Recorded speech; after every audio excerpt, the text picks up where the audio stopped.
Good evening and welcome to tonight's Undaunted, bringing into the news on church stories. I am Oni Okbala. Let's begin.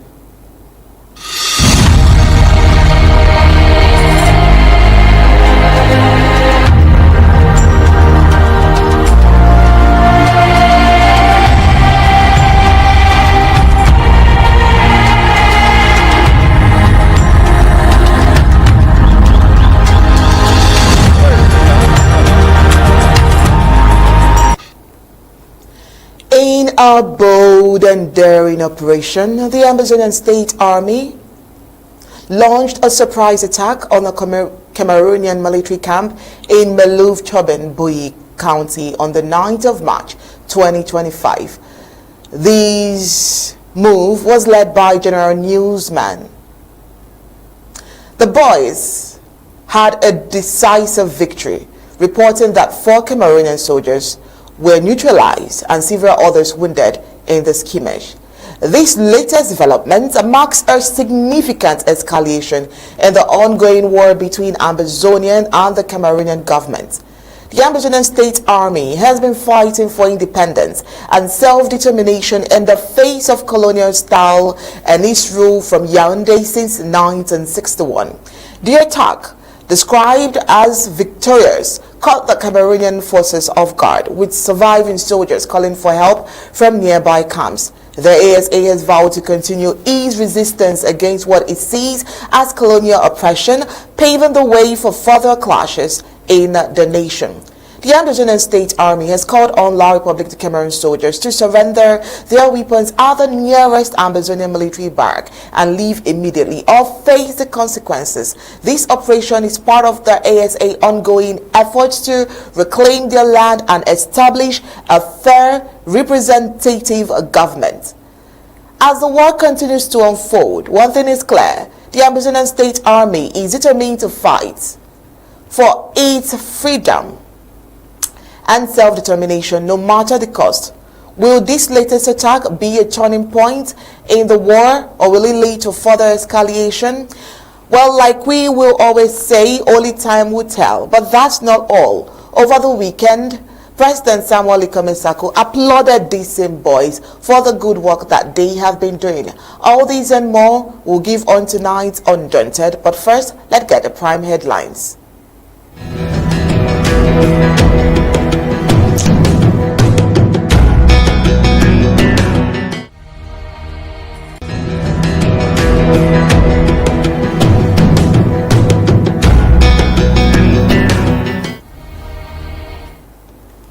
Here are the prime headlines for tonight. President Sako delivers a rallying cry to Ambazonians. Of course, it says this is a year of action. La Republic of Cameroon assigns new colonial military commander to crush Ambazonians. 4 colonial military men perish in Bui over attack. And of course, tonight we will take a look at the Monday's ghost town. CAPO Daniel has confirmed the ADF colonial military partnership. Well, this is not all. Of course, Trump has caught aid and it has weakened malaria in Africa. Meanwhile, on the foreign scene, Germany's next chancellor unveils bold plan for European nuclear shield. Let's get the news in full detail.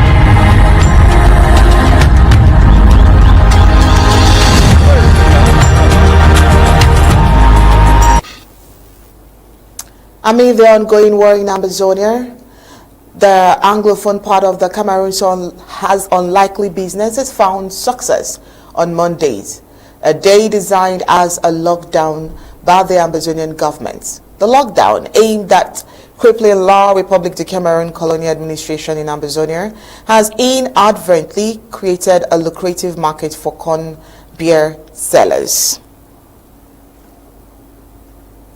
Mrs. Sungam, who is a determined entrepreneur who has capitalized on Monday lockdown to grow her corn beer business despite the challenges posed by the war.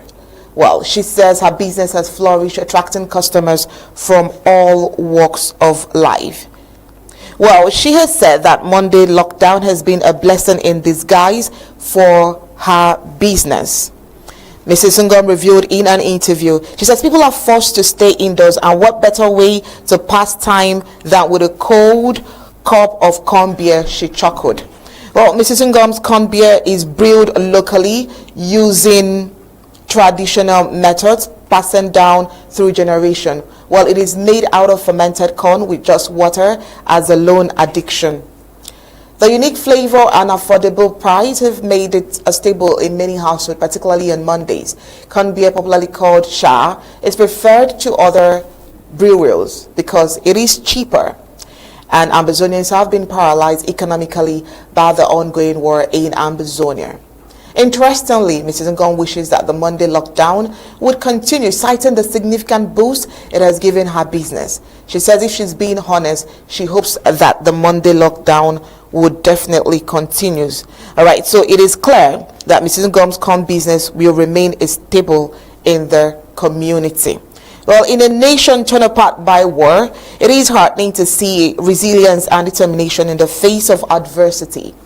Mrs. Ngom's story serves as a testament to the power of entrepreneurship and the human spirit. Well, while this is to emphasize that the Monday Ghost Town is still in progress, we would go ahead to, of course, give the report on how Ambazonians are definitely winning. But that's right after this break.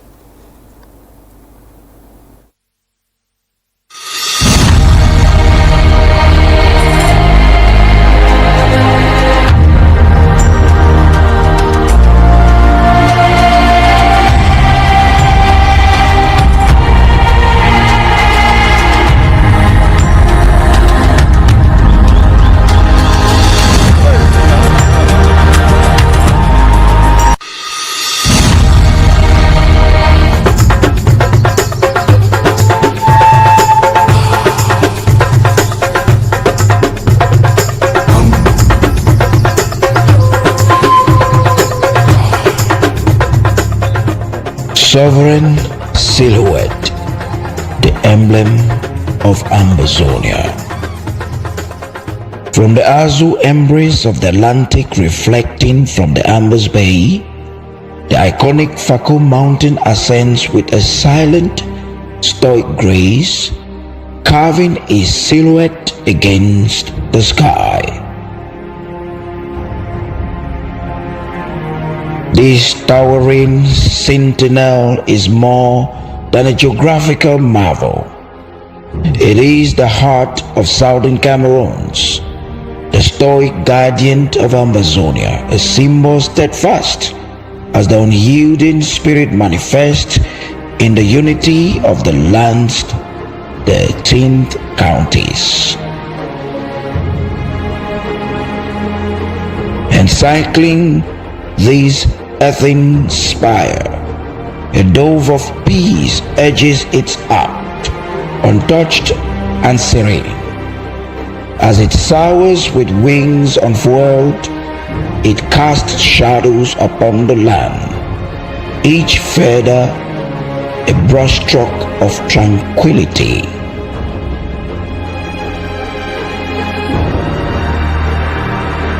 Against the canvas of the heavens, 13 stars glimmer, the celestial acknowledgement of each county's shared dreams and harmonious virtues. The dove, in its eternal flight, is not merely a bird, but an embodiment of the collective longing for a peaceful existence under a shared identity. beneath the mountain top, firmly grounded in the richness of the earth, twin elephant tusks rise as natural monuments. Their acts, regal and commanding, capture the noble essence of the land spirit animals. This emblem, this seal of Ambazonia, is no mere insignia.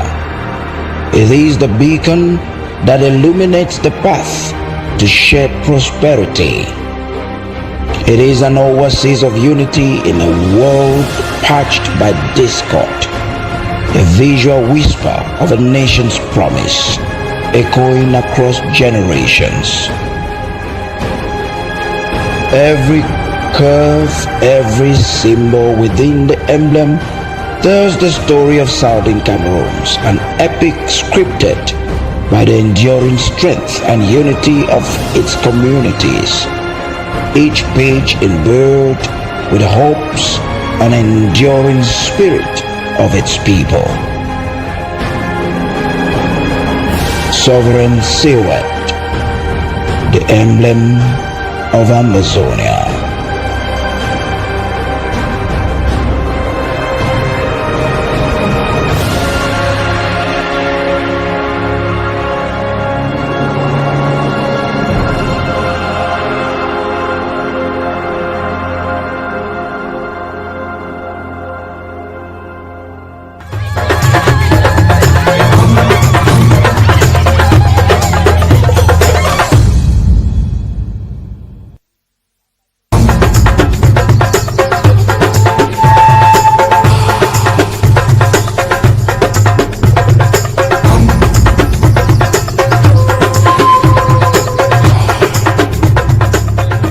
Sovereign silhouette, the emblem of Ambazonia.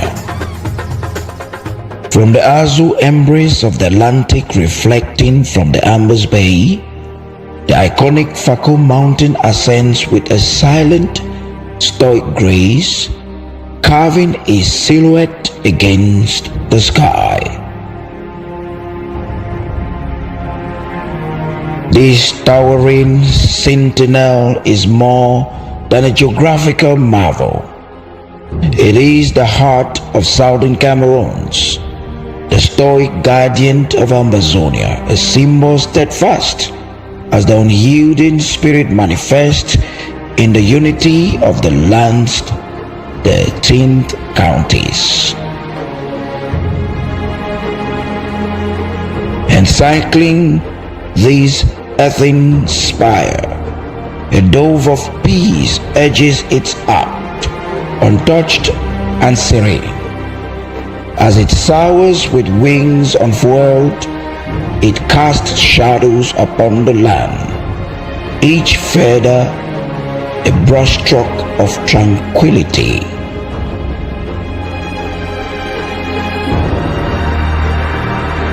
Against the canvas of the heavens, 13 stars glimmer, the celestial acknowledgement of each county's shared dreams and harmonious virtues. The dove, in its eternal flight, is not merely a bird, but an embodiment of the collective longing for a peaceful existence under a shared identity.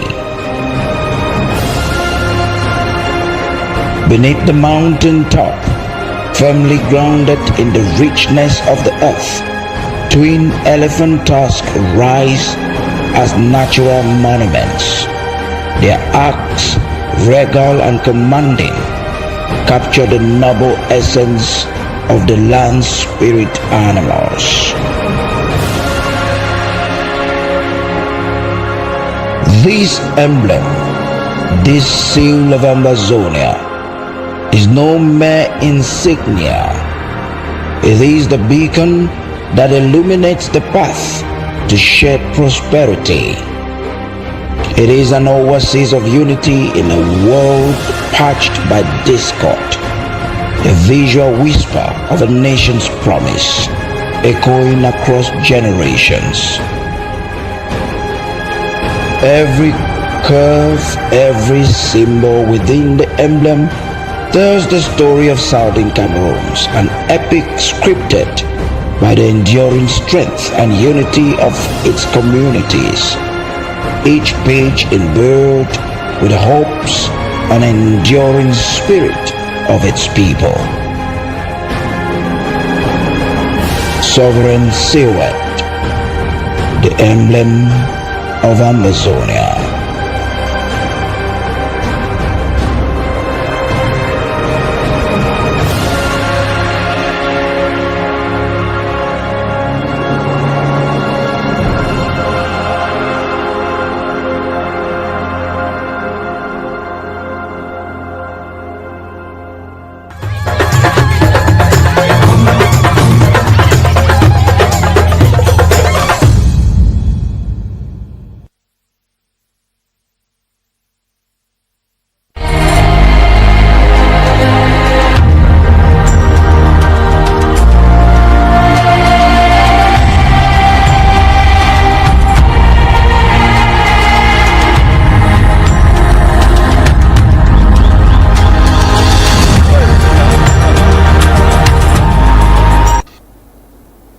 Oh, you're welcome back. Now, in a daring operation, the Ambazonian State Army, also known as the Town Boys, launched a surprise attack on the Cameroonian military camp in Meluf-Tobin, Boyi County yesterday.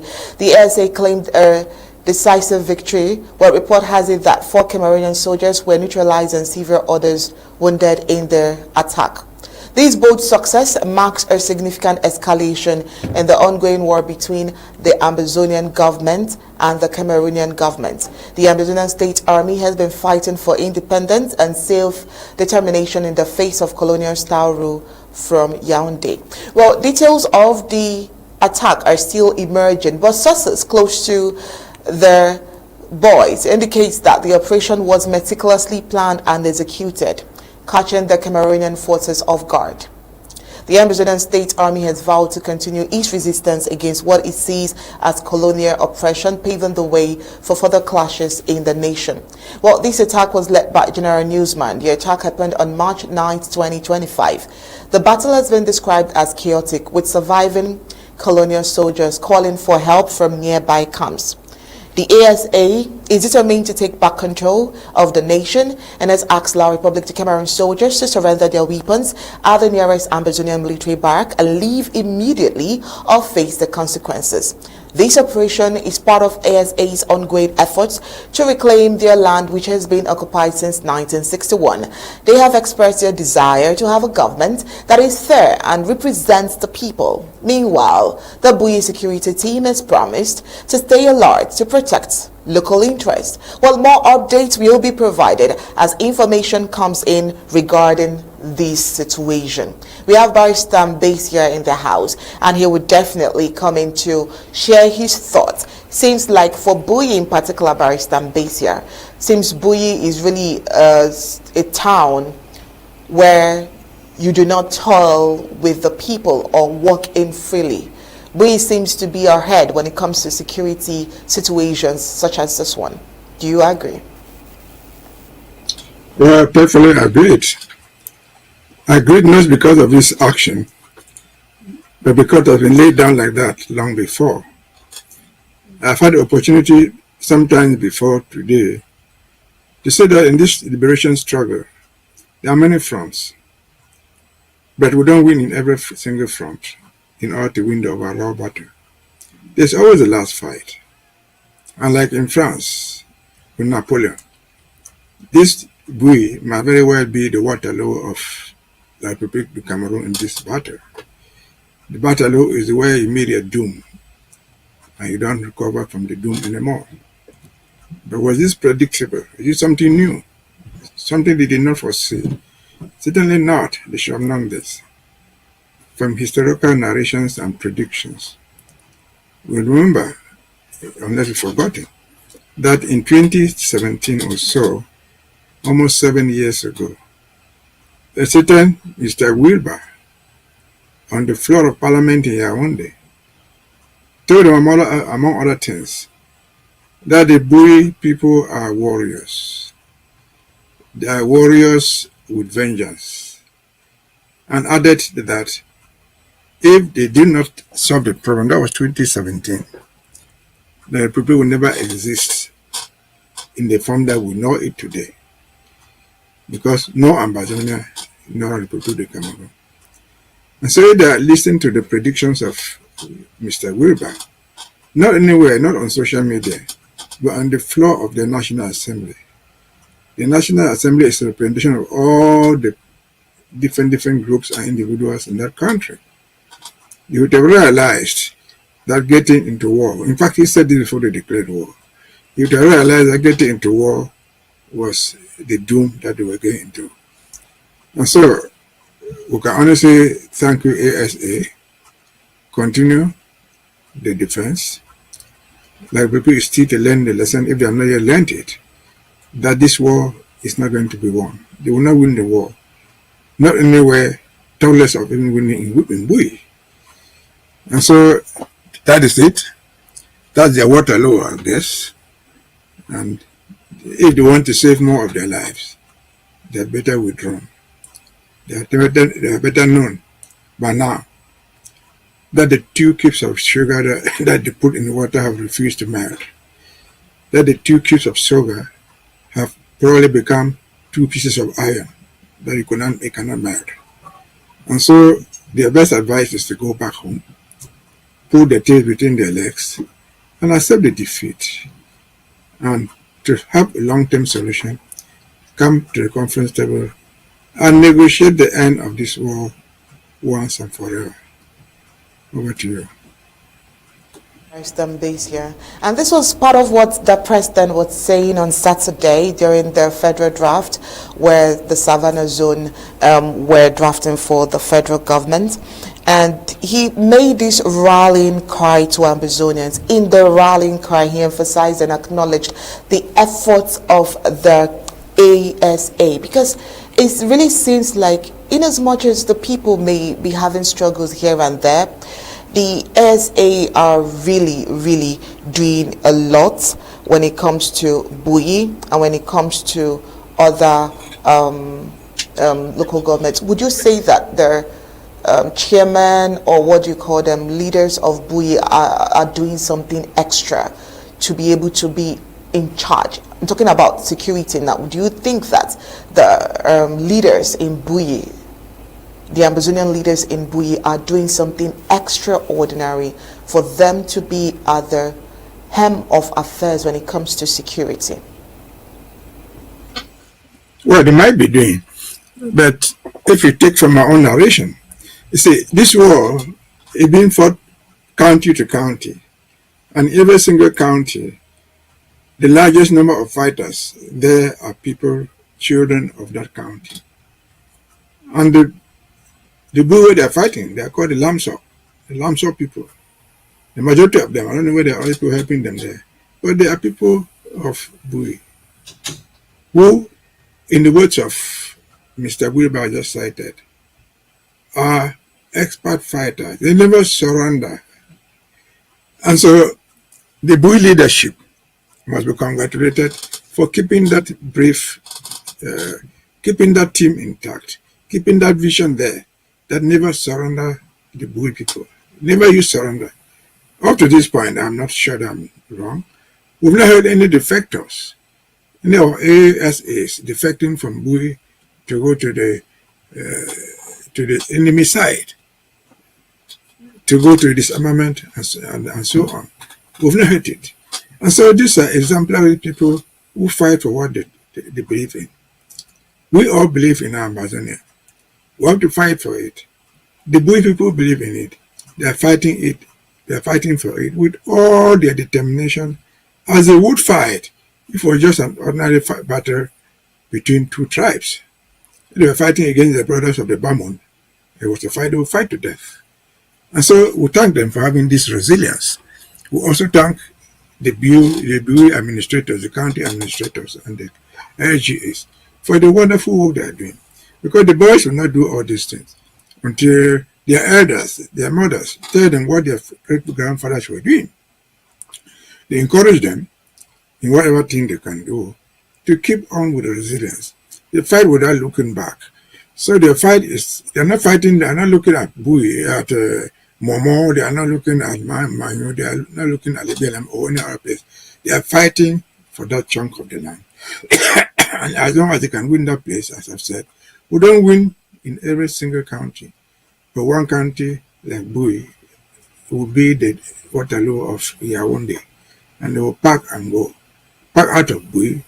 Their packing out of Bui will mean the same packing out of Mbeseha. Because they too have concentrated all their efforts on Bui. If they lost Bui, they lost. But what they are losing in Bui is indicative that they are losing the battle. And so again, to your question, the administrators of Bui are doing a fabulous job. Maybe they are doing exactly what other people are doing, but they have a wonderful team on the ground called ASAs. Children who fight without looking back. We've not heard of the cases where they go and rape women and take people, extra money from people. They just fight. We can also say congratulations to them. And congratulations to the administrators, the Bui administrators, for keeping the fight going, for being properly served, serving the people, serving their children, serving the nation of Ambazonia. Over to you. All right. And so, well, that being said, let's go over to give a summary of what happened on Saturday, especially the president's speech. You know, we can say he's always very passionate about his speech, and that speech is also highly unifying. You know, President Sako urged the people of Boyo, Bui, Dunga Manchun, and Ngokentuja in the Savannah Zone to come together and support the federal draft, emphasizing that this is the year of action. President Sako acknowledged the concerns of those who hesitate to draft due to perceived lack of accountability. However, he reassured the people that his administration is committed to transparency and providing a clear structure for their struggle. Let's get that piece. We have walked through fire, yet we are unbroken. We have defied every attempt to destroy us. We have endured both visible and invisible forces, and yet we are still here. We disappointed La République du Cameroon and proved the naysayers wrong. We pierced through the concrete walls of international diplomacy and achieved great strides with the little we had. The International Criminal Court has begun positive action against those who have committed war crimes against our innocent people. We galvanized our forces on the ground, on the home front, from civil society to our noble Ambazonian State Armed Forces, our ASA. Some of our best fighters unfortunately fell, butchered by rogue elements, betrayed by sellouts, but their sacrifices shall never be in vain. We pushed our struggle into global consciousness, publishing our plight in world-class journals and engaging major law and human rights organizations across the United States, the United Kingdom, and Africa. We honor the men and women of our Ambazonian State Armed Forces who refused to bow to pressure. We honor those who gave their lives. We celebrate those who continue to hold the line and defend our homeland. You are the true heroes of our revolution. Distinguished Ambazonian State Armed Forces, you are the best in the world. You are the epitome of patriotism, the measure of all sacrifices, the engine of our liberation vehicle, the wings of our revolution, and the pride of Ambazonia. Our no-nonsense ASA of Bui, the vanguards of the land of no return. Our ASA of Ngoketunja, guardians of the dreaded field marshals Ambazonian, the ASA of Dongaman, the fearless defenders of our strategic borders, the ASA of Menchum and Boyo, the invisible warriors who make the enemy tremble at the mere mention of their names, the graves of our past heroes, Chacha, Insobo, Sagon, No Pity, Biabia, Arke, and many others testify daily that this is your land worth dying for. You have shown unparalleled bravery and unmatched ingenuity in warfare. You have humiliated a so-called best trained army in Central Africa. You chopped down the pride of our occupiers, turned their generals into fugitives, and delegitimized the kleptomaniac regime in Yaoundé. You have secured 80% of our rural homeland. At the mere mention of your name, the genocide authors who haunt our land flee. Thanks to your courage, Ambazonians are respected and feared today. They will no longer be called Anglo-fools, Biafra, or Depier Gauche. Ambazonia is proud of you. Accept greetings from Mama Amba, the mothers of Southern Cameroons, your mothers, wives and daughters, who hold you in their hearts. Well, President Sako reminded his people that the liberation struggle is not merely an administrative task, but a collective effort to achieve freedom and self-determination. He encouraged the people to trust him and the Ambazonian leadership, highlighting that lack of accountability is actually a global issue, but one thing that they are committed to addressing regardless of all of the issues. He also emphasized that with the La Republic to Cameroon planning an election, he cautioned that some Ambazonians might be swayed, but his standpoint is unity and vigilance. In fact, in his words, he says, we may be divided in many ways, but when it comes to the fight for Ambazonians, we must come together to fight the common enemy. Those were his exact words. Now, in a poignant moment, President Sako appealed to his people to look beyond personal grievances and past conflicts. Saying again, I would like to quote him here so that the words can actually assimilate and we can understand clearly what he means here. He says, if Ambazonians offended you yesterday, don't ignore the cries of Mama Ambazonia. Now, he emphasized that the struggle is not about individual interest. Not about individual interest, but about the future of Ambazonia, which he has referred to as Mama Amba. Let's get that too. My fellow Ambazonians, some of you may have been told not to draft this year because some insist there is no accountability, insinuating some kind of thievery is going on. That is simply untrue. Mistakes have and shall happen from your local government to your central government, but nobody is organizing to steal your money. We are making adjustments every year, learning from our past errors and improving on our structures and operations. Can there be audits during war, even after war? Liberation struggles are not run like corporate enterprises. Anti-revolutionaries will often call for audits of a liberation struggle, but they seek to have our vital data, understand our operations, unveil our network, and use such information against us. What a liberation struggle needs are trustworthy internal controls to verify our resources, that they are collected, disbursed, and used correctly. If our trusted teams tell us everything is in order, that's enough. I have nothing to hide, as some may insinuate, but I will protect those who are signatories and board members of our foundations. If you want to do a full audit because you want it, please send me your names Let us replace the list of the incorporators or board of directors of the foundation with yours. Today we have grown.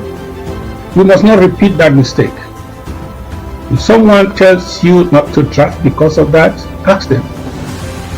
Should we also stop paying taxes in America because the American government lack accountability over their defense department?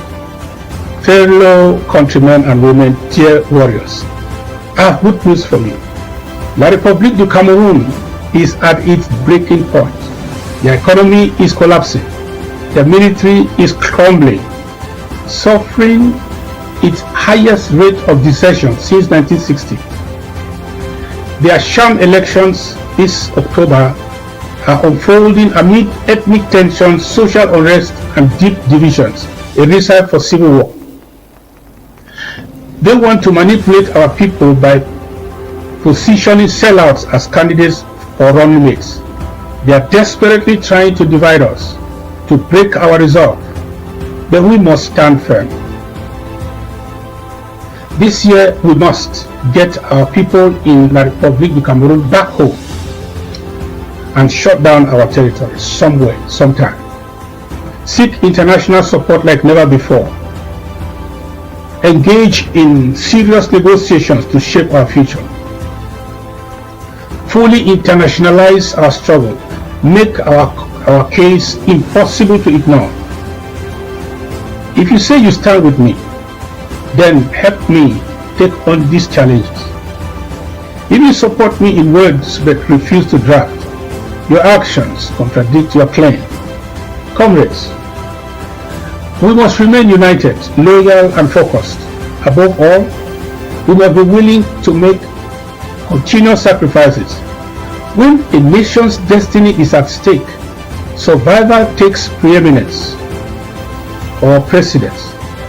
Our relevance is tied to our commitment or not to giving. But Mama Amba needs your help. She is going through excruciating pain. Let's go in there today and help her. Well, as President Sako concluded his speech, he left the people with a sense of hope and determination. With his call to action, he reiterated that this is the year of action. He said it is time to draft.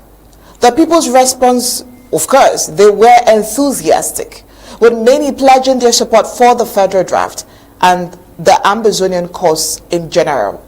Overall, I can say that President Sako's speech was a rallying cry for unity, action, and determination as the Ambazonian people continue with the fight for independence. Sako's leadership and vision will be very crucial in guiding all Ambazonians towards their dreams. Barrister Mbeseha, I'm sure you were at the draft on Saturday. You heard these speeches, this speech clearly. We're just able to get bits and pieces of that speech. But then, altogether, unity, focus. Let's leave all of their, banter here and there. Let's just focus on the way forward. What was your thought after the president's speech on Saturday? I think overall, she said too many things that we can sit here and discuss, but we cannot discuss them in one session. I don't know whether anybody does the statement, the speeches for him, or he write them himself. But either way, if it is drafted for him or write them himself, the only thing I can say is that the speech is excellent. You don't need to add anything there to make it more perfect. And that said, I think he ended it. I want to take off from the end. He said, Mama Amba is in the labor room. Come in and draft. Is there any sensible African, any sensible human being, any sensible Ambazonian who will find a woman in labor? Labor pains, you women know it more than us. But every human being, men and women alike, sympathize with a woman in the labor room. Even if that woman had offended you while she was still young there, why she refused to make love with you, you will not let her die in labor. You go to rescue her. And so I think that is so touching. And that so touching conclusion probably led to what we saw as the final outcome of the draft. before the final outcome of the draft, he sets a good number of things that I would like to deal with. He asked if there could be audit. Can you audit a revolution? The answer is certainly no. I take this one because many of our friends, our colleagues, our people, co-fighters and strangers have come out all the time. They collect the money and steal it. They collect the money and steal it. There's no audit. And they don't understand what they're talking about. Maybe they stole some money, but can you effectively audit a revolution during the revolution or even after the revolution? No, you cannot do that. And that would take me to something he said. He said we have nothing to hide. But I think he forgot to add that we have nothing to hide, but we have everything to hide. We have everything to hide. To hide from who? From the enemies. Auditing is an issue of public records. And so we have everything in the revolution to hide from our enemies, from our foes, because they don't need to know our strategy. If you go into the auditing, what are you going to be looking at? What do they do with 20 pennies? What did they do with $100? What did they do with 20 pounds here, left and right? And you're never going to get any answer, because the 20 pounds, whatever amount of money you're looking at, we have everything to hide about it. Suppose, for example, if we were Choyaba and CAPO and I've seen somewhere there, who have taken down money, $20,000 or whatever amount, and bought weapons from the enemy, because they have people who are selling them, giving them weapons in egg of sea. What would you expect to find in the audit? That where $20,000 went to the military in Cameroon to buy firearms from them. You will not find that. And so we have everything we have nothing to hide in general to our people, but we have everything to hide for fear that our enemies will get a wing of it. And so that is wonderfully strategic. And then he dealt with so many things there, from local to international. He talked about peaceful, meaningful negotiations, not negotiation among ourselves, negotiation with the enemy. Because there have been negotiations before in the 2019 national dialogue. That was some form of negotiation, but it was not meaningful.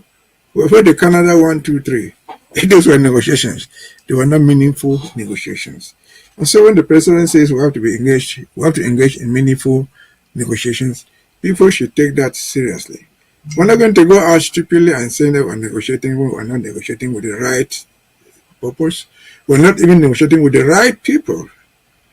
All those things that have been happening have not been meaningful. For example, a few colonels or generals going to meet Sako in prison, taking them to Mbeseha to drink a cup of beer or a glass of whiskey or wine, is not meaningful negotiation. Because they ought to know that while you are behind bars, Sako, whoever is behind bars, cannot call an end to the war. It's a stupid negotiation. Because they are no longer fighting, they are no longer in command. So if you want to end the war, you look for people who are meaningful. If you have to go to Canada, as they went, and they saw it fail, as the president puts it here, go to meaningful negotiation. Even we Ambazonians, if we have to go there, to any place, we should do meaningful negotiation, if we even constitute a team. What would that mean? It mean that we can adequately identify who is sitting on the table to represent the other side. You cannot just go and sit there and talk with somebody because General Bankwi or whoever is talking with Akwanga in Ghana. General Bankwi is a soldier, is a military guy, is a civil servant there. He can take commands to kill, fight and kill. He can excuse you pass if he didn't want to kill you. But he doesn't have the power to bring an end to this war. Bankwi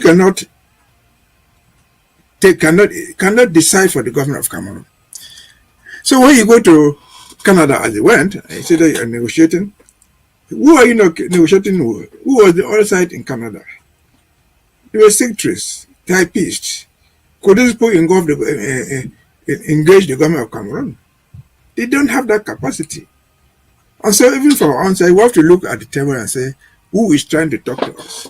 Is it a person that can carry the right message?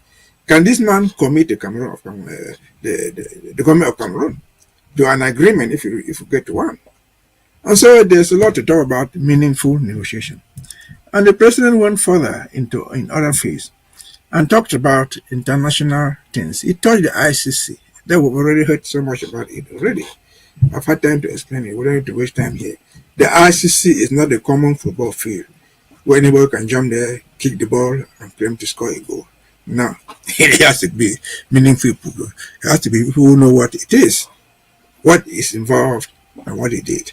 And of course, he told us in that very speech, that statement was not out there. That means, as far as the ICC is concerned, investigators have come to Cameroon, even unknown to Yaoundé, and they must still come. And so it is not a dead thing. And of course, he dealt with our local disagreements. We've gone through hell, we've gone through fire, we've overcome it, he said. We live in a human community. Shall we at any one moment cease to disagree? No, we all disagree because human beings disagree. But they disagree in order to agree. Because disagreement is a form of debate. You give your view, I give mine. Then we'll reach a consensus and move on.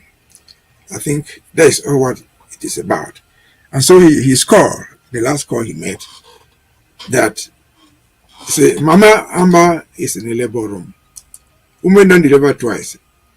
The child that we are nursing to come from Mama Amba's womb, this evening or tomorrow, she will not go back, but she's in the labor room. So our struggle, he says, you can explain that way, is in the labor room. The mother is in the labor room.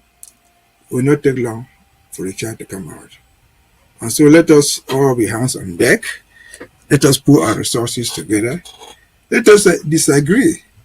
But we must disagree in order to be agreeable. Don't disagree without being disagreeable. Disagree with things, but you must be agreeable at the end of the day. And so for the short period that we have, like today, I think that's all I can say about that. I think hoping that in future we'll have more opportunity and we'll address different segments of the president's outing. But overall, it was a perfect speech, delivered at the perfect moment. And I guess we saw results close to being perfect. Over to you. Yes, please. So at the end of the day, I would agree with you that it was a perfect speech, just like you have said. But do you think that the speech sat well with Ambazonians? Of course, the reaction will always be, oh, wonderful, Mr. President, this is the best speech you've ever given, just like we hear at the end of every speech he gives. But within the people, do you perceive that they really agree with him and they want to be on this move with him as well? Regardless of all of the expressions that happens immediately after the speech, do you think that truly within the people they understand his plea when he says let's fight, but when it comes to the dreams of Ambazonians, let's leave all of the unnecessary fights and get into the liberation fight together? Do you think that the people are really willing to do this move with him? Well, we must not forget that he was delivering this speech, we call it during the draft. What's the draft? Where is the draft? It's when people come in and pay money. Not promise to pay money, they can't pay cash. But I think in the last 2 years, we've now had a draft where we raised, in a single sitting, where we raised more than $40,000. And so, if we raise more than $40,000, if the figures are correct, from a single draft, following this speech, whoever says that people do not believe him, I think is making a mistake. These are the clear signs, it's not imagination. Again, this is not the draft of 2020, 2021. This is cash, where you pay cash. You're not promising that you pay tomorrow, you pay cash. And this is the first for 2025. If we can get this amount of money just after the speech, my personal conclusion, and I think the conclusion of many others, is that people listen to it.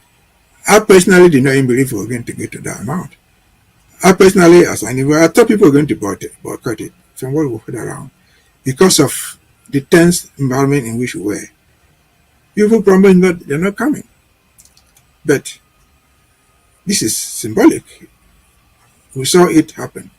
And me as an individual, I went through the list of attendees.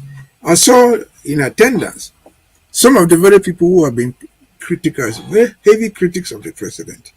People who have promised never to come back, to kill him if they could. They were sitting there in that very draft. Therefore, I think the speech had a real meaning moving forward. It was successful in delivery. It was successful in the outcome. The money we received cash on that day. Over to you. All right, so if I get you correctly, you're concluding this based on the results that we got after the speech. You're concluding that it was successful, right? Based on the results we got after the speech. Yes, yes. Yes. Should we take a walk back? Should we take a walk back towards the town hall meeting? He gave a speech as close as this. Right after the town hall meeting, just about 2 weeks after the town hall meeting, the federal draft comes in. Do you think that the town hall meeting, the way he expressed himself in another glaring way, do you think that it played a pivotal role to the success of the federal draft for Savannah? Do you think that it played a pivotal role? It did, but I would rather add that maybe giving me questions without knowing some of the things that I know, which probably you did not know. You may remember, if you've forgotten, that I was the chair of the Truth and Reconciliation Committee. And in that position as chair of the Reconciliation Committee, I heard too many things. People express their anger, their frustrations, their desire to leave the revolution if ABC was not done. And so I'm talking from a position of an insider. The hearings went on, people came there individually and collectively. All of us were not there to hear. So I know the sentiments people had prior. This is the first public outing of the president at this level since we delivered since we published the results of our findings during our investigations. And so, knowing the background from where we are coming and seeing what we got and listening to what the president said, I can tell you that from a privileged position, it was very, very successful. Because I did not, other ones had different backgrounds. I did not expect this much, but we had more than what anybody would have expected. And so, he's always a good speech maker. His speeches are sensitive. They are pointing to specific things. But this particular one, we're analyzing this particular one, Mama Ambazonian, in his own words, who's in a labor room. It's in a labor room. Nurses and doctors are in disarray. They are angry with each other. I didn't receive a salary. Oh, they have not paid me my money. The doctor insulted me. The other nurse did not cooperate with me. But they find this Mama Ambazonian in the labor room. And they down their tools of disagreement and all come to rescue her. If you don't rescue her, she will die with the child in the womb. And so I think from the privileged position that I hold, that's why I've come to that conclusion. Over to you.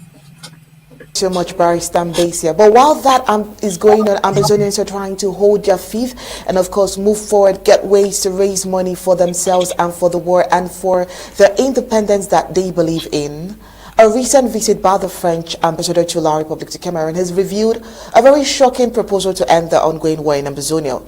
Now, according to sources, the ambassador has been secretly advocating for a federation between Ambazonia and the Cameroons. Well, effectively reviving the Federal Republic of Cameroon, but was imposed on British Southern Cameroons in 1961 by the United Nations. Now, this plan, allegedly designed in collaboration with Cameroonian authorities, aimed to create a federation between the two countries. With the Federal Republic of Cameroon as its official name, the proposal has sparked controversy, obviously, with many questioning the Ambazonians' motive and the potential consequences of such a plan. Because we all know the stand of President Sako in this.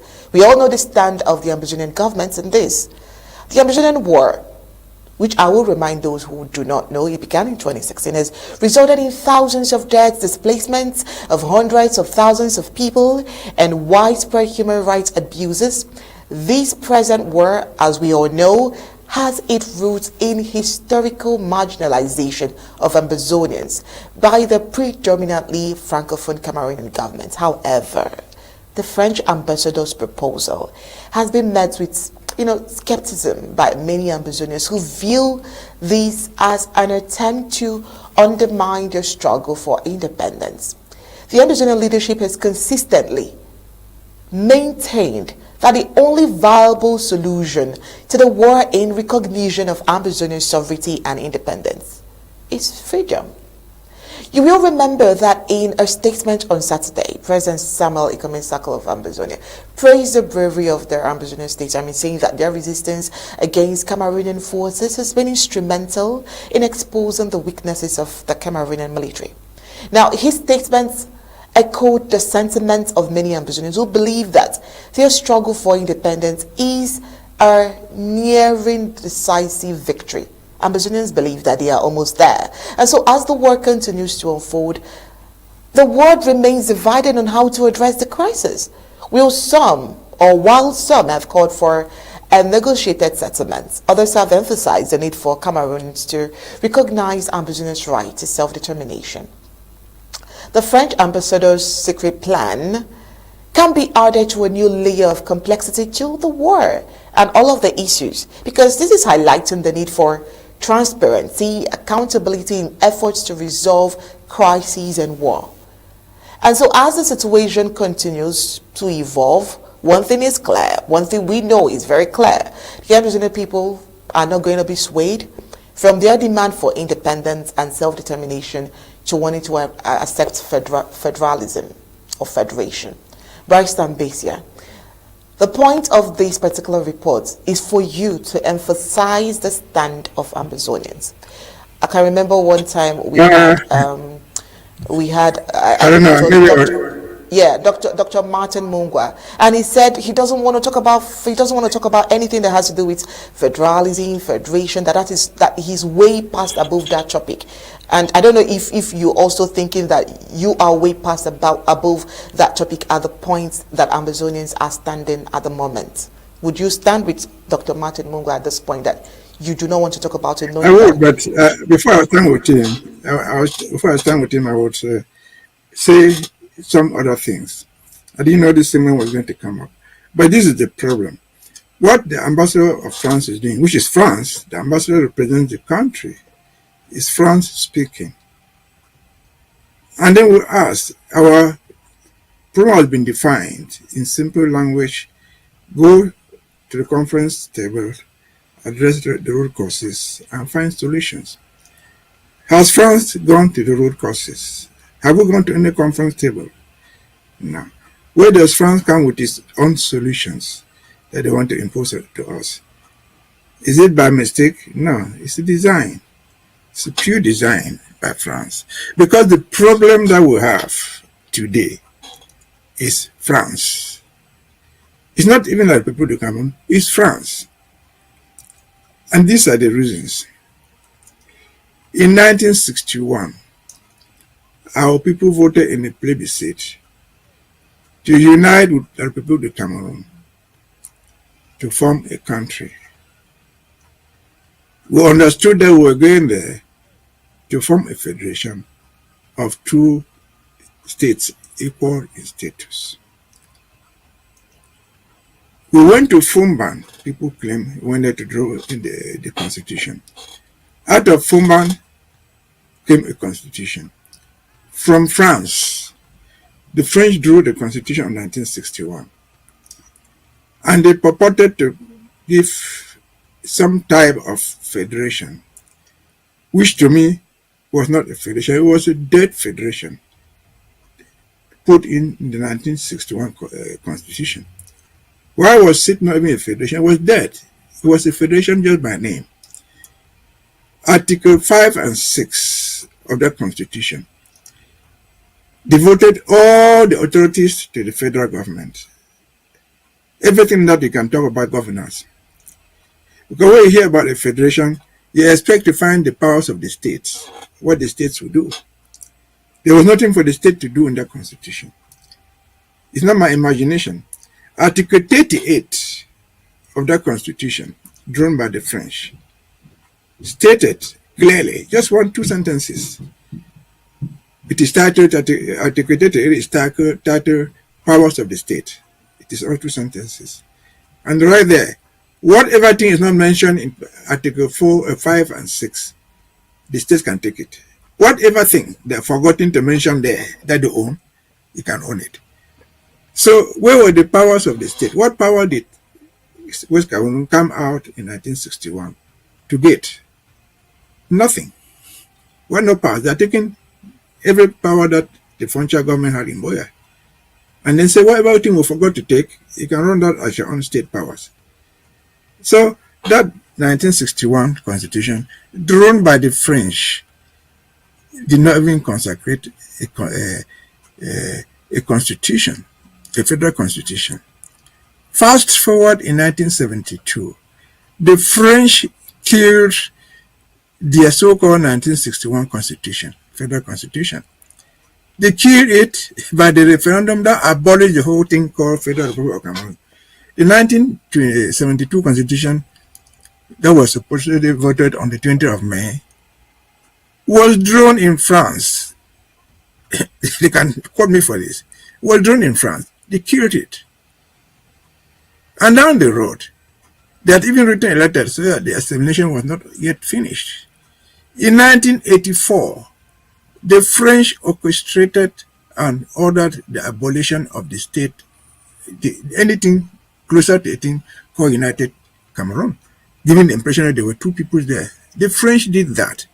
There's no doubt about that. 1984. And so it happened. That is what it is. In 1996, this is another constitutional year, where the present constitution is.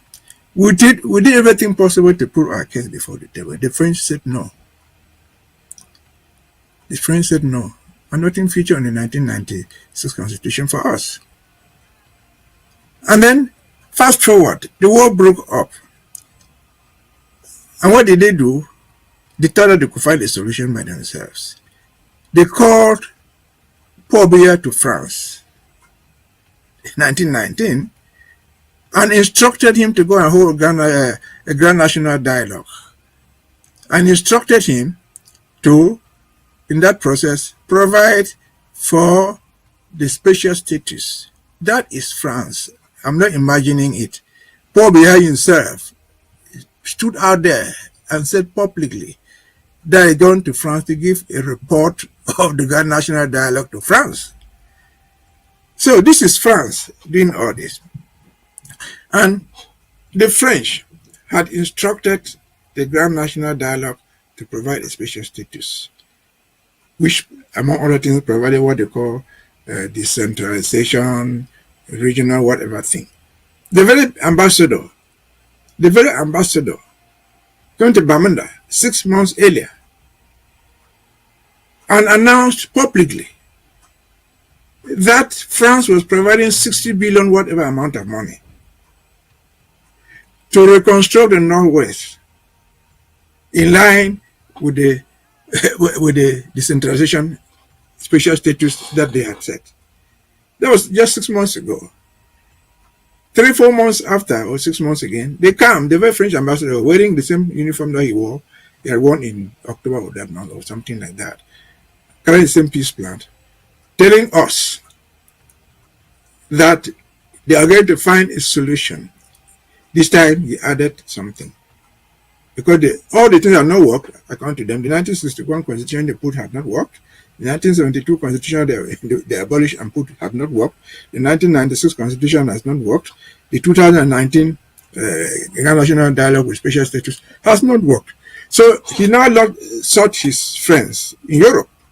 People in the European Union will give you something that will be very good. As I said, who decided, how did you know what we did not like? Have they addressed the root causes of the problem? No. And who told them that what they want to give us is what we want?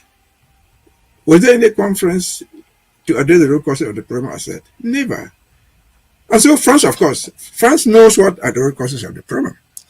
And so there's no need even wasting their time. These people are crooks. They are, in fact, all the things that we have been stolen from Ambazonia, including the oil, which is coming from Limbe, it's not unknown to France. It's not unknown to France. France knows our problem more than any other one. In 1961, Resolution 1608, April, 21st April, when they were voting for independence by joining, France voted no. They didn't want us to get independence by joining their people. In their hindsight, they wanted to assimilate us. France did not just vote no. France told all other French-speaking African countries to vote no with them, except Mali. And they did. And so how can France shamelessly come now to say they want to find a solution to our problem? Yes, we don't need France. We can all need France. We can all need the European Union. We can all need all these countries on the conference table to be witnesses to what we agree to. They are not going to impose the solutions to us. We need them. But they should come to the conference table as witnesses to what we are going to agree to. And then, if they see what we want to agree to, and that's what we want, they should be witness to the execution of our wishes. The French and any other people, nations should learn this, that Ambazonians will get what they want. Ambazonians are not going to gain what somebody wants to give them. Above all, not what he only offers us. No. We'll get what we want, not what he only decides that is good for us. And so France should know that. They know this history more than me. They know this history more than most of us. And above all, the history is documented. It's in writing. It's not something someone is imagining. And so the French should be, to be polite enough, just stupid to think that we'll just accept those things. In the middle of a war, they have not sought to address the root causes. And then they say, well, we'll just give you something, and he added something there in the context of one Cameroon. Well, maybe we should remind them, because they drew the 1961 Constitution. Let us remind them in this segment that in 1961, France had proposed in their federal constitution, Article 1, that Cameroon shall be one and indivisible. The Federal Republic of Cameroon shall be one and indivisible. That's what featured in their federal constitutional proposal, 17th of July, 1961. And then let them be finally reminded, if they have forgotten, that very July 17th at 2 o'clock, the Anglophone call it this way, delegation debated Article 1 B, where they stated that the Federal Republic should be one and indivisible. They debated that article for the whole afternoon from 2 o'clock and rejected the idea of one and indivisible Federal Republic of Cameroon. That was the summary. They rejected it. And on the 21st of July, when Ahijo came to close the conference, that was the only thing he said there publicly. He said he admitted that the argument against one and indivisible brought by Anglophones, argued by Anglophones, was so powerful that the idea of one and indivisible, the word one and indivisible, should simply be dropped from the Constitution. And was dropped. That was the Constitution provided by France. It did not have, 1961 did not have one and indivisible. But the very France steadily brought in 1972, in their so-called referendum. It has featured there forever. It is the one that has led to war. Because in 2016, the war started because Paul Biya said the form of state would never be changed. He would never mention the word federation. And that has been the cause of the war. We're out of the federation. Like Agwambala said, we're asking for a federation in 2016 and you're refusing to give us. The day you offer that thing, nobody will want to accept it. We'll vomit it out federation once and for all. We'll get what we want, not what France tells us, not what Yaoundé tells us, not what the European Union tells us. Over to you. Over to me. And I was just very interested in hearing you say, oh, one day you give us something we do not want to take. All right, but still moving on, it seems that La Republic de Cameroon is still on its way to ensure that Ambazonians stay on a track. So Enyi Mika Manuel has been appointed to crush Ambazonian independence movement. So this move is aimed at tightening its grip on Ambazonians. Cameroon Colonial forces have appointed Enyi Mika Manuel as their new head of the 21st Motorized Infantry Brigade. This unit has been instrumental in the brutal suppression of the Ambazonian independence movement, which has been fighting for freedom and self-determination in the face of colonial oppression.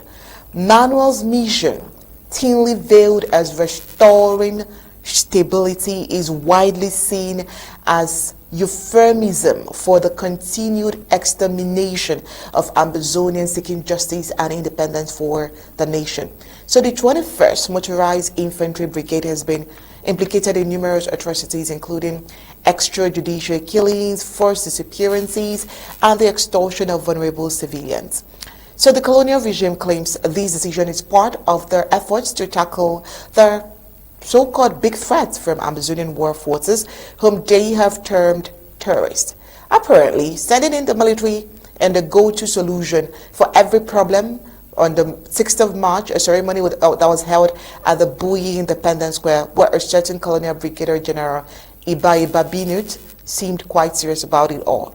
Now, he's one of those who believe that killing citizens who are demanding their freedom is the best approach to end the war. And so in his words, he will say, we must act quickly to restore order and eliminate those who want to divide us. Obviously, La Republic of Cameroon believes increasing violence has always been the best way to achieve peace. Meanwhile, the 56-year-old appointed has sworn to do whatever it takes to eliminate all those who are there to demand justice, all those who are there to protest for Ambazonians' freedom. In his words, it was captured that he said that the focus, or his focus, will be on maintaining security and crushing any attempt at rebellion. One can only hope this chapter in colonial military governance will turn out differently from those in the past. Through history, of course, it often repeats itself. But as Manuel takes the reins, fears are growing that the situation on the ground will deteriorate even further, with Ambazonians facing even greater risks of violence, intimidation, and exploitation. President Mbeseha, what would you say about this?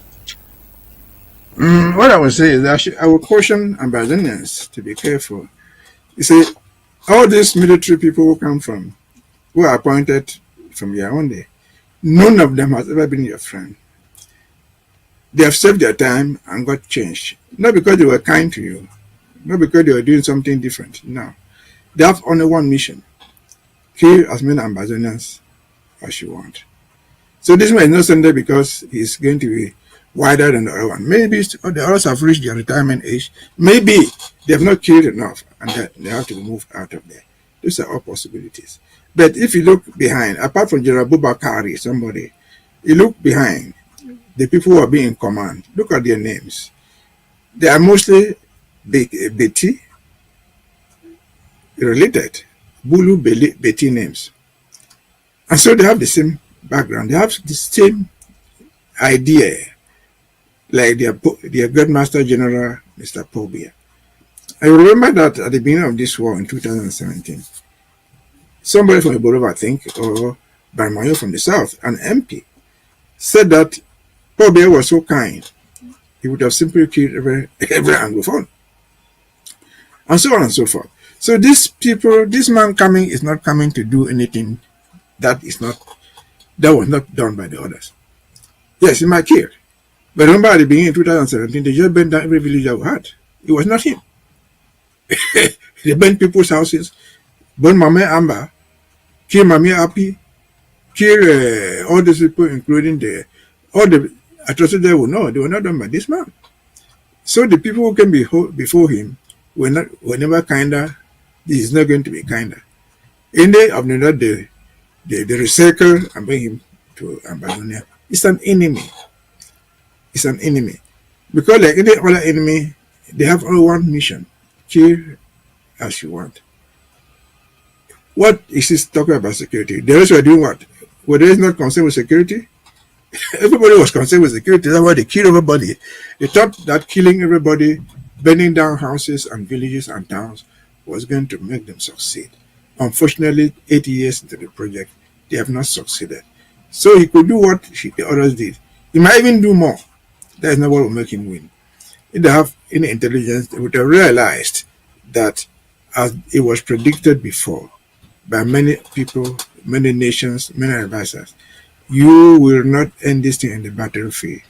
This war is not winnable, they told them, but they refused. They have not won. They are very, very embarrassed that 5 years, 80 years into the thing, the 2 cubes of sugar have become 2 pieces of iron. And so where it is, the general may make out somebody, whatever he calls himself, he's not going to be, he's going to repeat what his friends did. If given the opportunity, he would do worse. But they don't have the opportunity again.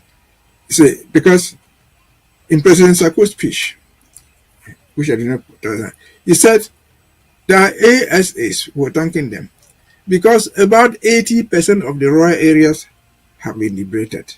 That's a fact. And so between 2016,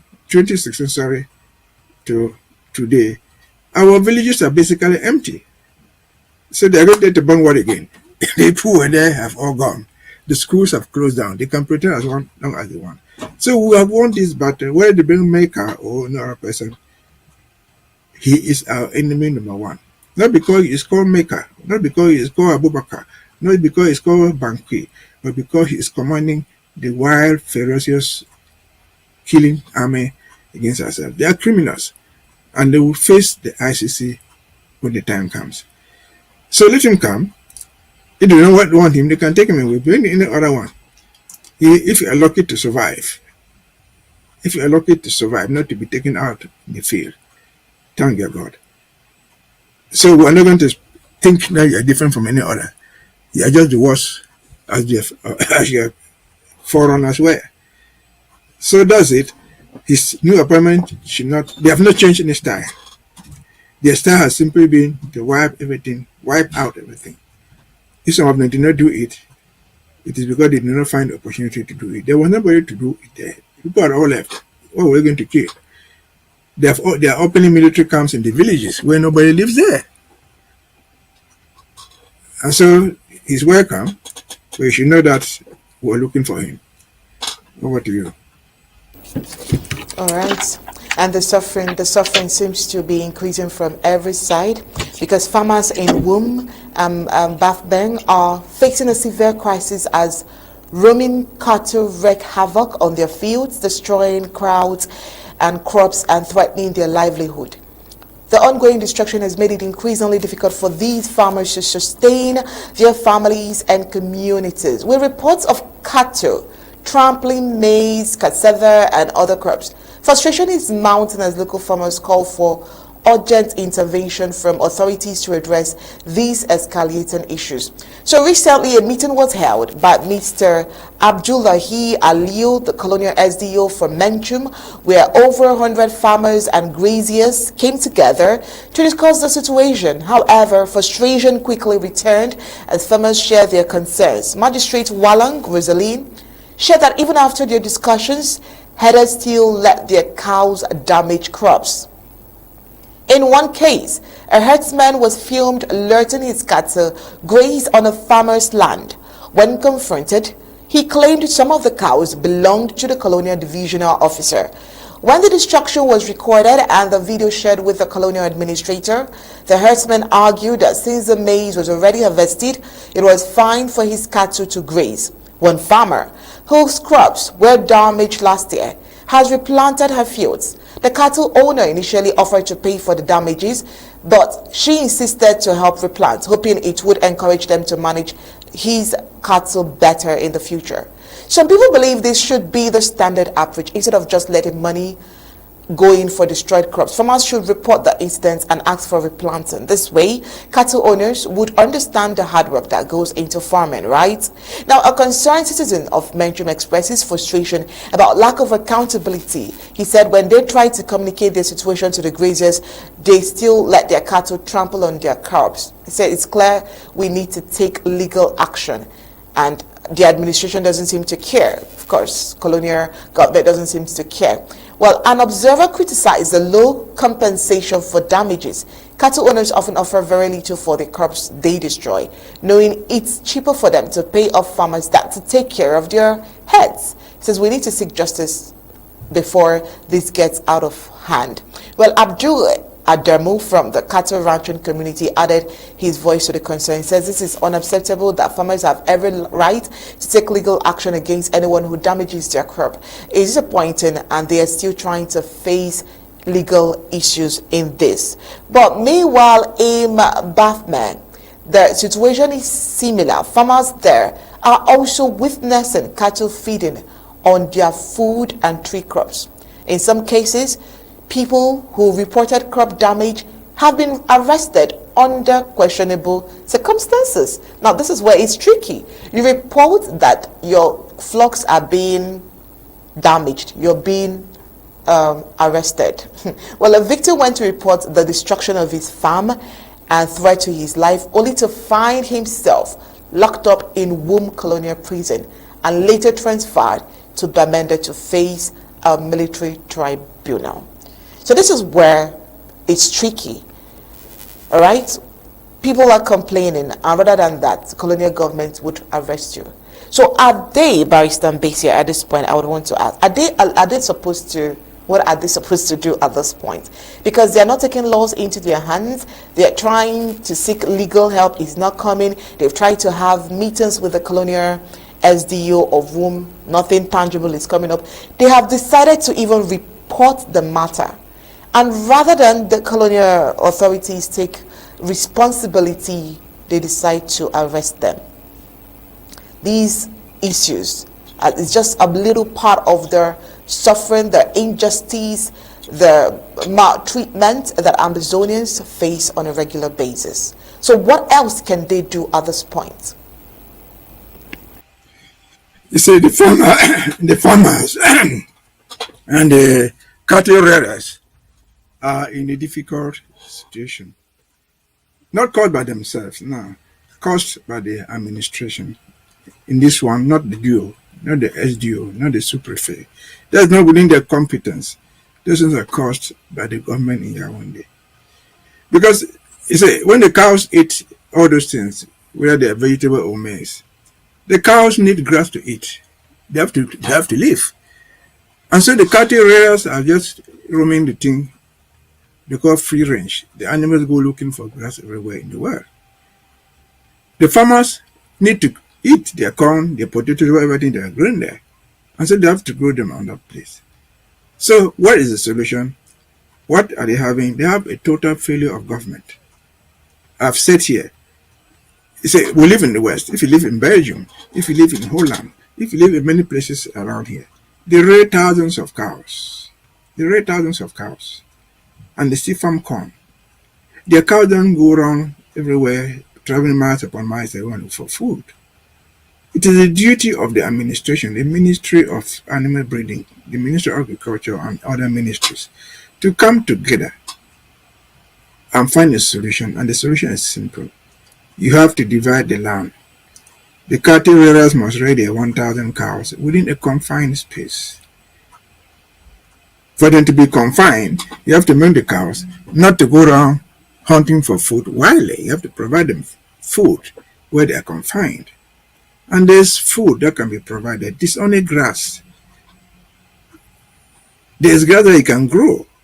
It is grown in Brazil, in Europe, in Belgium, for example, in Holland. And they feed cows with that. So their cows have to be confined within an identifiable area. The identifiable area will not be decided by the DO over there. It will not be decided by the council. It will be decided by the government. How would they confine their cows? Government has to come to their assistance. They have to help them buy barbed wire to fence their cows there. But above all, they have to introduce industrial farming, industrial cow rearing, so that their cows can be there. They grow grass, fodder, they call it fodder, to feed them. The cows will no longer go out to look for wild food. But they will not just stay by themselves. They have to be fenced. So if they wanted even to trespass, they will not be able to go. So it is not about a legal issue. You go to court and complain that somebody's cow area corn, whatever. What would they do? If they took that cow owner I'm sending to prison for 10 years, the cows will still walk around there, eat the cow and eat the grass. For the cow, the corn that you're talking about is grass. It's just food. And so I think it is lack of government interest. I don't imagine that more than 60 years after independence, any civilized world in Africa should be fighting about cattle raiding space. Just simple. That grass grows very fast. Give them an area, they control it, they grow the grass in another portion, they feed them when they want to feed them. And the cows become really domesticated. They are domestic animals. They have to obey the will of man, their owners. So if you make the cows to go wildly, they are not domestic. And so the solution is not this legal thing. Because what would you expect? It is a cow that had it in. Sometimes they always say they were not even there. What would you expect the court to do? To jail the Nganako foreigner cow? Nganako is probably just a worker. So what will you do? So it's not a thing to go and begin to report. They are just lying. If they catch people and lock them up, it's not even because of that. They are looking for opportunities to punish people. One, for anything. Secondly, to extort money from them. Because they know that people from that area, one cow is more than $250,000 francs. So they have money. So they lock you up there, like they do all the time. You pay, you buy your freedom, and walk away. The money you pay to them, there's no receipt given to you. They share the money. It is at the level of the court.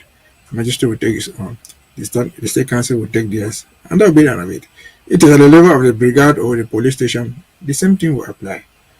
And so I feel so bad for the people being punished in that way, for government failure to address a situation which is worth addressing, which is being solved because it has been solved in different places in the world. If we didn't know, we should learn. If you don't know, email me. I will give you the name of the grass to grow. The only thing that we need is to make those deals. Those administrators work out themselves, shape the tail, to demarcate the land and say cattle raiders, this your own. But not for all of them. They should even say, because there are some of them, they will not keep their cows in one space. They should identify them by their own names. Give each person his or her own portion of the land. And then you feed them, the multipliers you want. If you're wanting them for milk, you know how to feed them, you get milk. If you just want good meat, there's grass to feed that thing. So that's what I can say about it. It is the absence of governance. It is an idea to punish Ambazonians. Because what you see in Womb, is it Womb or wherever it is happening, I'm not sure that there are more cows there than they have in Garwa or Marwa. There are more cows over there. But we don't see those fights in our Republic. Why? Why is it all happening to us? That's not on a cattle area. It's not Ngarabu. But they come and say they just hire people, cattle and go and kill people in Ngarabu. So I think there's a hidden agenda because, again, cattle rearing is not specific to whom. It's not specific to Kambe. There are more cows in Garwa, in Marwa, in Yagua than all the cows combined in womb. Over to you. All right, Barrister Mbeseha. He's clearly said he just found it. They're just looking for who to arrest. Okay, meanwhile, talking about arrest and talking about partnerships, CAPO Daniel, the former defense chief of the Ambazonian Defense Force, has made a shocking allegation that the Lao Republic to Cameroon Colonial Army has been supplying firearms to the ADF, which is considered a proxy militia to the Colonial Army. This claim is particularly disturbing given the ADF's history of committing atrocities against Ambazonians. The ADF is a military organization fighting for the independence of Ambazonia, allegedly. Well, a self-declared independent state. Well, it has its method, and those methods of the ADF have been widely criticized, and it's been accused of, ADF has been accused of kidnappings, extortions, killings of civilians, and in some of the cases, they do not deny. Well, Daniel's allegations suggest that the La République du Cameroon Colonial Army may be fueling the conflict in Ambazonia, rather than working to resolve it. So this would be a disturbing development given their humanitarian situation in southern Cameroon. So it is worth noting that the war in Ambazonia has resulted in thousands of deaths, hundreds of villages razed, and over 1 million people displaced. And so what is the international organization doing about this? Because times and times and over again, they've been criticized for lack of response to the war in Ambazonia. Ndong Emmanuel, fondly called CAPO Daniel, is the chairman of the People's Rights Advocacy Platform. He has made serious claims regarding the ongoing war in Ambazonia. CAPO Daniel, for a long period of time, has been the Deputy Defense Chief of the Ambazonian Defense Forces and claims to possess irrefutable evidence that La République du Cameroon military is supplying weapons to the ADF armed gang. He says this is particularly rampant in the Mazam County of the Midland Zone of the Federal Republic of Ambazonia. Well, according to him, colonial military personnel are involved in weapon exchange with ADF against the ADF armed gang. He further alleges that the war has devolved into an economic enterprise, with colonial military personnel selling ammunition and orchestrating kidnapping for financial gain in partnership with the proxy ADF. In response to Daniel's accusation, pro-government activist Nkonder Titus released a video challenging these claims. Well, Daniel welcomed this challenge, emphasizing the importance of establishing the facts. He analyzed Nkonder's video, which featured the Ambazonian abducted in 2019 for allegedly picking up weapons, pointed out inconsistencies and suggesting that Nkonder may be manipulating the narrative for propaganda purposes. Well, amidst all of these allegations, CAPO Daniel argues for the urgent need for dialogue and a need for new social contract to end the war. Well, he advocates for a non-violent approach to self-determination and a return to concept of one country, two people, reflecting the federal structure that existed before, the unitary state and all of that we had treated earlier. So these claims by CAPO Daniel highlights the high point of ADF. That is the point we are on now. The high point of the ADF and the colonial army's partnership to fight the Ambazonian State Army, and also to subject Ambazonians to more pain and hardship. Because both in recent times are guilty of killing innocent civilians. Recent instances are the killing of 5 civilians in Mbeseha by Mbeseha on the 19th of February, and the killing of 6 civilians by La République du Cameroon military in Pien on the 23rd of February, despite these killings of at least 11 civilians in 1 week so far. So there has been no official communication from the colonial government in all of this. So now that Ambazonians know that ADF is a mere distraction to the fight for the restoration of their statehood of the former British Southern Cameroons, they should give their full support to President Dr. Sako-led government and the Ambazonian State Army. Barrister Mbeseha, the point for CAPO Daniel in this speech would be the one state, two federation and all of that we have dealt with. So that's not our focus. I wouldn't want you to delve into there. I want us to talk about all of the atrocities he claims they have been in charge of. And of course, the arms, the ammunition exchange, and the partnership that has been going on. Because at some point, when you look at this report, you may want to think, okay, this may be pointing towards federation, right? But when you look at it logically, the partnership and the exchange that has been going on, remember when we would ask ourselves severally here, how do they come about all of this ammunition? And how come the colonial government is saying nothing about this? Well, over to you, Master. What would you say? What I would say is what CAPO Daniels put out there and what people have been saying that my country people put out there. I take CAPO Daniel for what he said, not my country people. What CAPO Daniel said all along, curiously I try to follow him each time he comes out because I'm interested in what he's saying. What CAPO Daniel says in each of the occasions, they are not allegations. They are not mere allegations now. Because he's not saying that somebody did this. He's saying that I did this with him. He was the main player. He played the game for ADF. He has not refused that. Take the shooting in Gozan, for example. You see, they were there. We instructed them to do this. Take the king of Kamende. He was there. So he's giving a self-confession of what he did. So for that reason, the facts are true.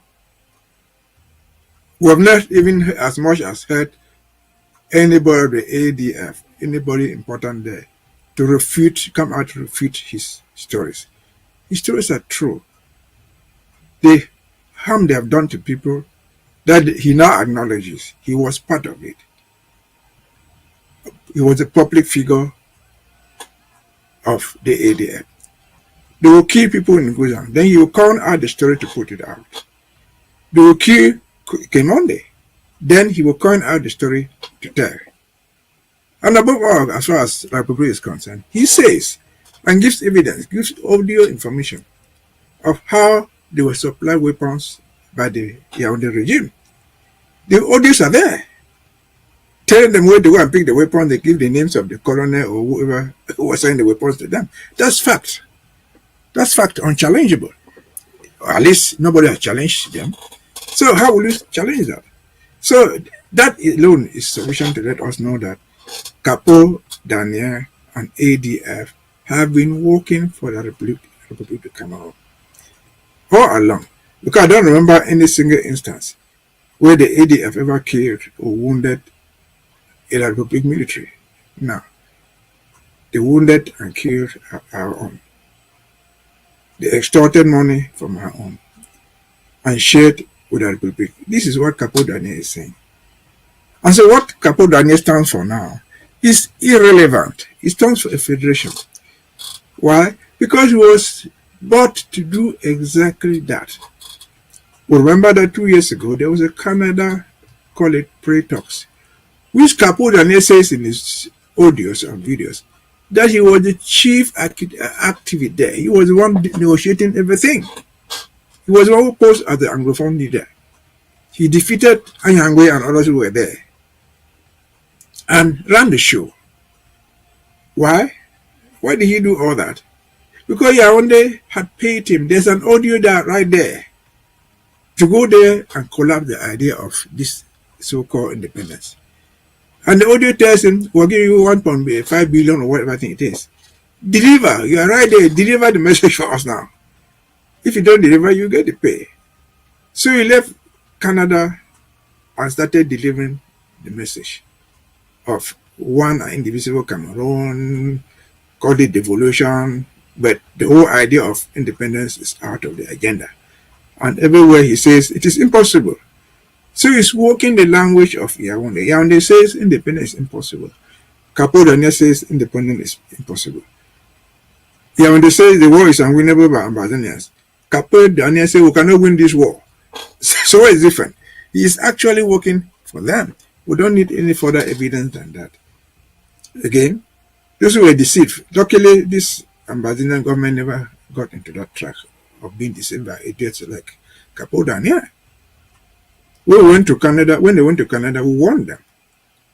When they came from Canada, after CAPO Daniel had torpedoed their own plans, they have been ashamed, so ashamed to come out and tell the story. We have heard the promises from one day to the other, almost 2 years today, how they were going to tour the whole of Amazonia, tour all our websites, and explain what happened to them in Canada. They have not done it. The only person who has been telling us what happened in Canada is CAPO Daniel. Nobody has refuted his story. And so he is an agent of Republic. He has taken money as per the terms that he was given in the video, in the audio that we heard, and he's doing exactly what he agreed to do in return for the money they gave him. The issue is whether he succeeds. To me, he succeeds nowhere, because there's so much evidence to show that he is not even acting in good faith. There's no Anglophone, I think, who believes in this struggle, who can cast in reasonable vote for CAPO Daniel if it was a question of election. So he has to do that, get his money, pay it, because he gives me some intelligence. He maneuvered himself into privileged positions of being the leader and the spokesperson, according to him, the special strategist for the ADF. But that was not all. He also manipulated himself to becoming the ambassador of Sako in Asia. So he had this double crown on him, and when they believed him that he could deliver, he had not delivered.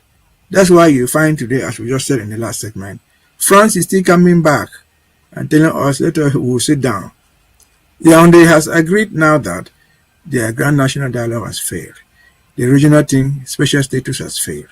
If he had succeeded, we will not be here talking about it again. So for CAPO Daniel, I think it's a very good candidate for the ICC, and the days are coming. All what he has been saying, he has been thinking that it's implicating Joe Ayaba and his friends. He shall be suspect number one to be in the dock, because if Joe Ayaba did anything wrong, it was CAPO Daniel who conceived it. In his own words, he was the best architect. If you did anything wrong, it is Joe Ayaba, it is CAPO Daniel who coined out the defense publicly. He said he was the best strategist, he was the best public information officer. And so this guy should be the first person in the dock.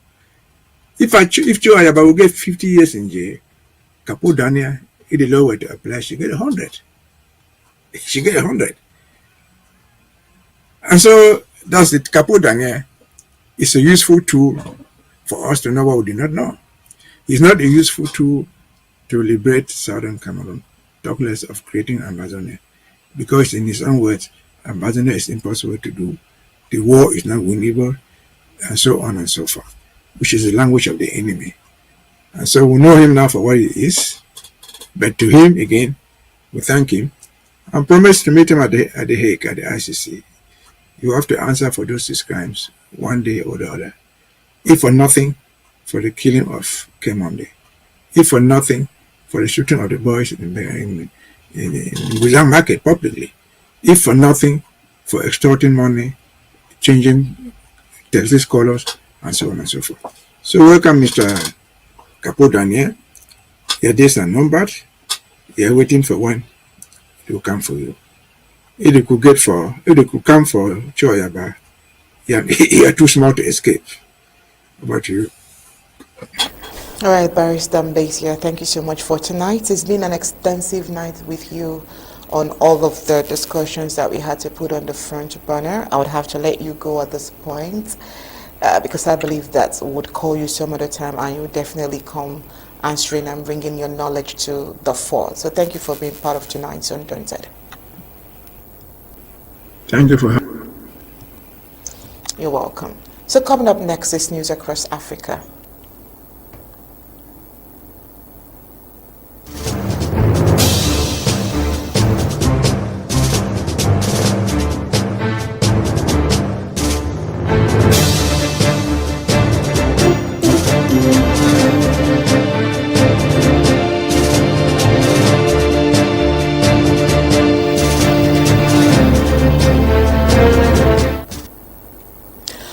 In Africa, no disease is deadlier in Africa than malaria.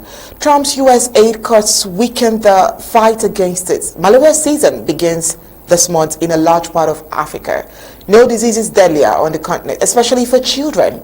But the Trump administration's decision to terminate 90% USAID's foreign aid contracts has local health officials warning of catastrophe in some of the world's poorest communities.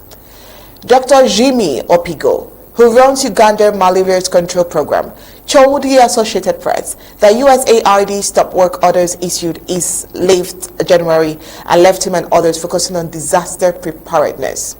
While the U.S. is a top bilateral founder of anti-malaria efforts in Africa, a need for supply cannot be underrated, as those supplies dwindle with the U.S. terminated contract. A rise in severe malaria cases may arise later this year, which can lead to complications such as organ failure. There is no cure. Vaccines being rolled out in parts of Africa are imperfect but are expected to continue with the support of a global vaccine alliance. However, the Washington-based Malaria No More says new modeling shows that just 1 year of disruption in the malaria control supply chain could lead to nearly 15 million additional cases and 107,000 additional deaths globally. And so it has urged the Trump administration to restart these life-saving programs before outbreaks get out of hand. Africa's 1.5 billion people accounted for 95% of estimated 597,000 malaria deaths worldwide in 2023, well, according to World Health Organization. Health workers in the 3 African nations most burdened by malaria are Nigeria, Congo, and Uganda, describe a cascade of effects from the loss of most U.S. government support. Meanwhile, the U.S. has provided hundreds of millions of dollars annually to the 3 countries through the USAID-led President's Malaria Initiative. Funding has often been channeled through a web of non-governmental organizations, medical charities, and faith-based organizations in projects that made malaria prevention and treatment more accessible, even free, especially for rural communities. And so in 2023, Uganda recorded 12.6 million malaria cases and nearly 16,000 deaths, many of them children, under 5 and pregnant women. Well, according to WHO, Opigo said the U.S. has been providing between $30 million and $35 million annually for malaria control. He didn't specify which contracts have been terminated, but noted that field research was also affected. Some of the USAID funding in Uganda paid for mosquito spraying operations in remote areas. Those operations were scheduled to begin in February ahead of the rainy season, when stagnant water becomes a breeding ground for the wide-ranging Anopheles mosquitoes. They have been suspended already.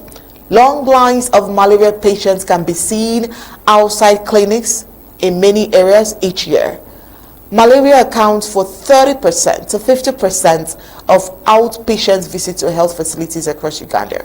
Well, according to Uganda National Institute of Public Health, Nigeria on its own records a quarter of world malaria cases, but authorities have reduced malaria-related deaths there by 55% since 2000, with support from the U.S. and other international partners.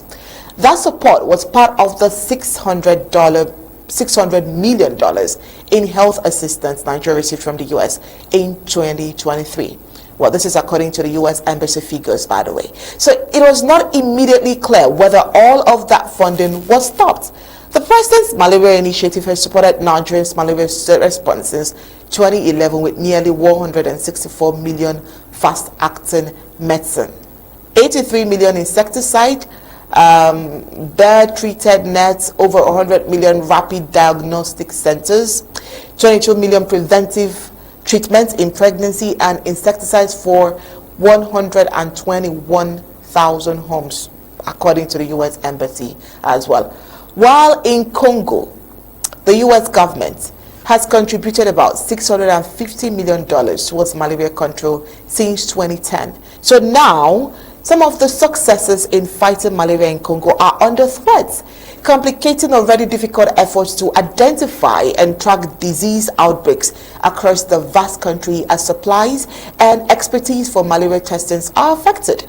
The worsening conflict in eastern Congo, where some health workers have fled, has also increased the risk of infection with little backup available. With the loss of substantial U.S. support, a lot of people are going to be affected. Some people are really poor and cannot afford malaria treatment. This is by Dr. Yetunde Ayo Ayaluwo, a Nigerian who runs Market Doctors, a non-profit providing affordability local healthcare system. He says up to 40% of her organization's clients are diagnosed with malaria. Well, there is hope amongst health workers in Africa that even after the dismantling of USAID, some U.S. funding will continue flowing through other groups, including the Global Fund to fight AIDS, tuberculosis, and malaria. However, that group has also received U.S. support and has not issued a public statement on their dramatic cuts in U.S. aid. At time of votes, there could be a sudden overturn. Who knows? But for all we know, this remains a pressing issue in Africa's health landscape. Let's get news across the globe.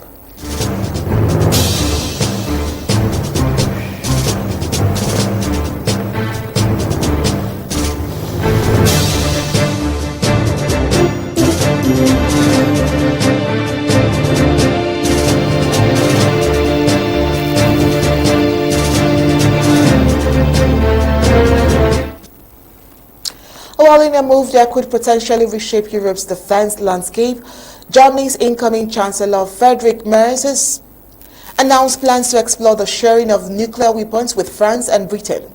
This ambitious initiative, revealed in a recent interview with broadcaster Duchesse Lafunk, aims to strengthen European under deterrence and reduce reliance on the United States for defense. Well, according to Merz, the sharing of nuclear weapons is a critical issue that demands urgent attention. He emphasized that they need to talk about this, which has underscored the importance of greater cooperation among European nations in the realm of nuclear deterrence.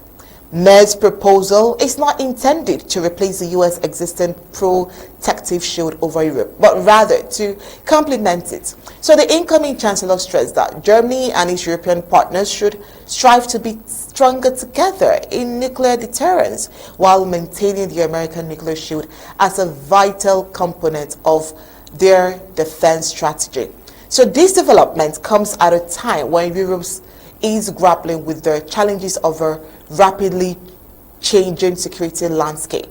Merz's initiative is likely to, spark intense debate among European leaders, experts, and the general public as the continent seeks to navigate the complexities of defense and deterrence in the 21st century. Meanwhile, the United States has been pressing India to halt its purchase of military equipment from Russia. Well, this they have done, citing concerns over New Delhi's long-standing reliance on Russian arms. This call aligns with President Donald Trump's efforts to reduce the U.S. trade deficit with India by promoting African defense sales. India has historically been a significant buyer of Russian arms, with an estimated annual defense expenditure of several billion USD.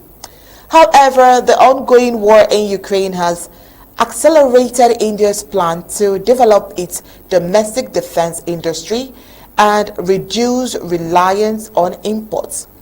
In recent months, India has cancelled or suspended several agreements with Russia to acquire new or upgraded weapon systems, citing logistical problems and concerns over Russia's ability to deliver. Some of the cancelled agreements include the M15 helicopters. Well, this report said that India cancelled plans to purchase 48 helicopters from Russia in April 2022. The Su-30 MKI fighters. So India cancelled plans to upgrade its inventory of 85 Russian Su-30 MKI fighters due to logistical problems as well. The Ka-31 helicopter, India suspended negotiation to acquire 10 Russian Ka-31 airborne early warning and control helicopters. So the U.S. has been promoting its own defense sales to India with potential deals, including the sale of F-35 fighter jets. But, India has also been exploring other options, including developing its own domestic defense industry. And so, as the Ukrainian war continues to impact the global defense dynamics, India's decision on its military purchase will be closely watched. So the question is, will India continue to diversify its defense sources, or will it return to its historical reliance on Russian arms? Well, I'll leave you to answer that, while only time will tell. This is where we wrap up today's news on Undaunted. But before we go, let's take the recap of today's reports.